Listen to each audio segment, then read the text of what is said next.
1100% चिराग पासवान को 1 लाख वोट से हराऊंगा मैं, और वहां का सांसद इंजीनियर राजकुमार पासवान होगा। नहीं तो बोलिए, कागज चलाइए, कलम लाई, लिख के दे देता हूं, चिराग पासवान 1 लाख वोट से हार रहा है। जमुई में उनके बहनोई साहब 2.5 लाख वोट से हारेंगे, समस्तीपुर 1.5 लाख वोट से हारेंगे लोग। नकली रामवाद को रोकना होगा, ये संघ भाजपा के लोगों को रोकना होगा। नहीं तो ये जो नागपुरी संघी दलित ये कह रहा है कि अब की बार 400 के पार, अब की बार 400 के पार और बिहार के 40 सीट जीत करके और नरेंद्र मोदी के झोली में भरने का काम करेंगे, तो वो ऐसे परिवारवाद को और ऐसे नागपुरी संघी दलित को बता देना चाहता हूं कि इस बार क्या आप ये 400 के पार और 40 सीटें जितवा करके देना चाहते हैं संविधान बदलने के लिए, आरक्षण खत्म करने के लिए हो चिराग भाई?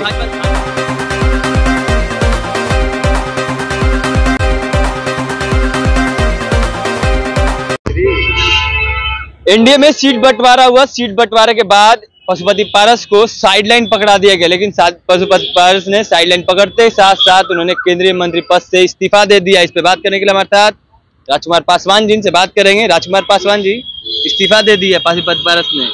देखिए, इस्तीफा देना और पद को त्याग करना उनकी अपनी अंदरूनी मामला है, लेकिन उस स्थिति में मैं इतना ही कहूंगा आपको कि भारतीय जनता पार्टी जिस तरीके से दलितों को समय समय पे यूज करती है और समय समय पे लात मार देती है, वो देश के दलितों को समझने की जरूरत है। आज देश के अनुसूचित जाति जनजाति भाइयों को समझने की जरूरत है।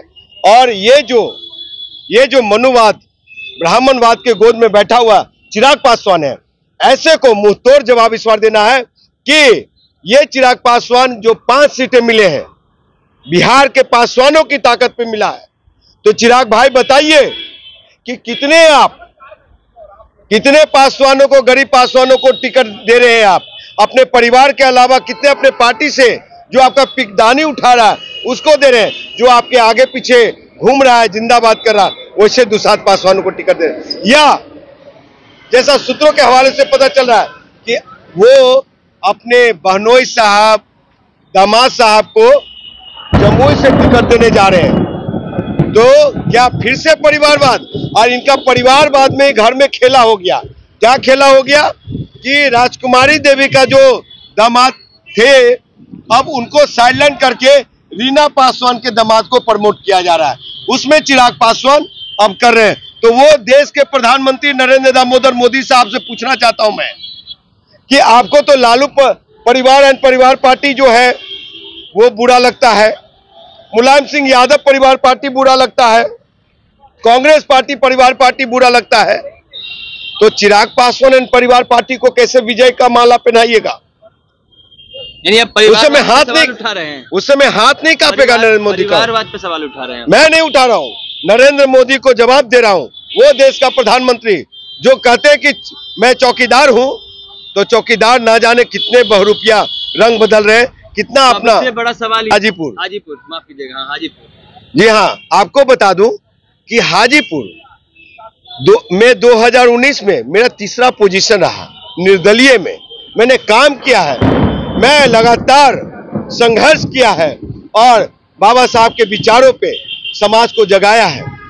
तो अगर समाज चाहती है तो ये नकली रामवाद को रोकना होगा, ये संघ भाजपा के लोगों को रोकना होगा। नहीं तो ये जो नागपुरी संघी दलित ये कह रहा है कि अब की बार 400 के पार, अब की बार 400 के पार और बिहार के 40 सीट जीत करके और नरेंद्र मोदी के झोली में भरने का काम करेंगे, तो वो ऐसे परिवारवाद को और ऐसे नागपुरी संघी दलित को बता देना चाहता हूं कि इस बार क्या आप ये 400 के पार और 40 सीटें जितवा करके देना चाहते हैं संविधान बदलने के लिए, आरक्षण खत्म करने के लिए हो चिराग भाई? भाजपा सांसद को टारगेट कर रहे हैं क्या, जिन्होंने कहा था कि 400 अगर हमारे पार हो जाएंगे तो हमने संविधान बदलने? क्यों उस समय चिराग पासवान के मुंह पे ताला क्यों लगा हुआ था?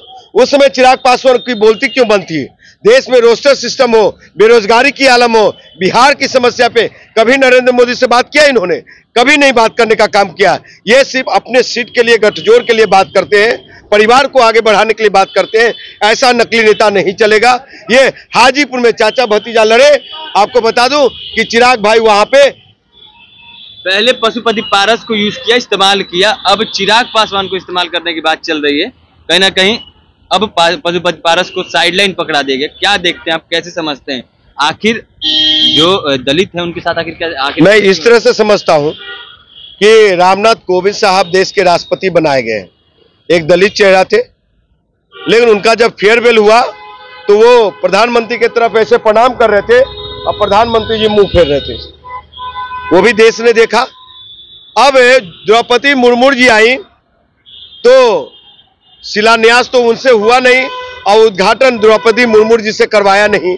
तो ये चेहरा है संघ भाजपा का। उसी तरह से जितना दिन तक पशुपति कुमार पारस जी को यूज करना था, भारतीय जनता पार्टी ने यूज कर लिया। अब लगता है कि अब इसके बाद चिराग पासवान का नंबर है फिर से।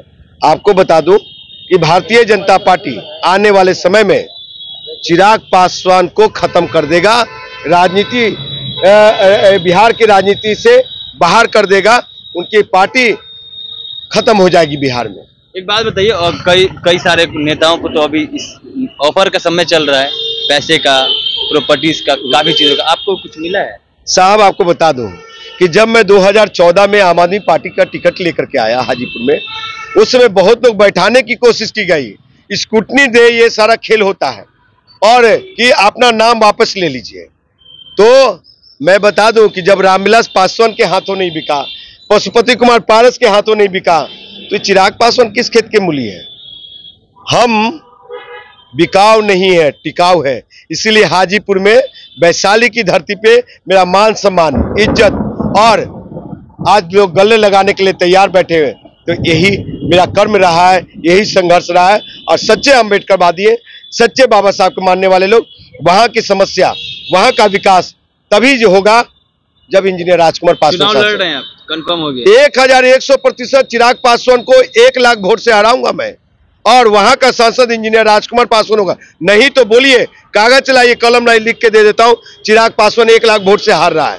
जमुई में उनके बहनोई साहब 2.5 लाख वोट से हारेंगे, समस्तीपुर 1.5 लाख वोट से हारेंगे लोग।